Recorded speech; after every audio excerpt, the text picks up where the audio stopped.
Wabaddewo okukubagana empawa ku muwendo gw'abantu abalina ekirwadde ky'okunyenya omutwe. Wadde abamu bategeeza nti bali 3,000, bano kizuuliddwa nti bo bokka abasobodde okweyanjula mu malwaliro ag'enjawulo nga bakwatiddwa. Waliwo abaana bangi ssaako abantu abakulu abamu abayisiddwa obubi ekirwadde kino naddala mu bitundu ebyesudde ebifo basobola okufunira obujjanjabi era bwe batyo ne basiibula obulamu bw'ensi eno. Kati okubala abalina ekirwadde kino okugenda okutandika mu bbanga lya ssabbiiti emu kyakuyamba okumanya abantu abatawaanyizibwa endwadde eno.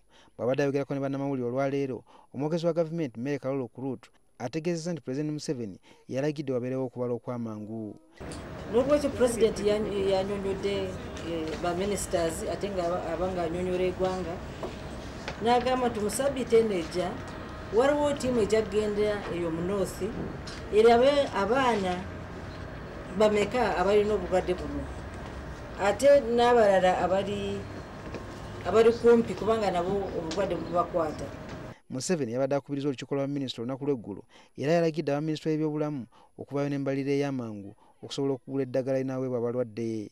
Gavumenti egenda mu North olaba nti buno obulwadde obwajja mu North abaana kubanga emitwe eri bweti bafuna eddagala ate ne bafuna n'emmere kubanga n'obutalya bulungi nabwo ate ng'abaana balwadde nakyo kizibu nnyo.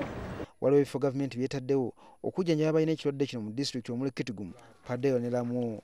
Abaana abali mu 795 nga bali wakati w'emyaka 5 ne 18 be bakakeberebwa nga ku bo 536 balwadde so nga 259 balina ekirwadde ky'ensimbu. Abasangiddwa n'ekirwadde ky'okunyenya omutwe baweereddwa eddagala. Abantu 2,000 be bateeberezwa okuba nga be bakafa olw'ekirwadde kino eky'okunyenya omutwe.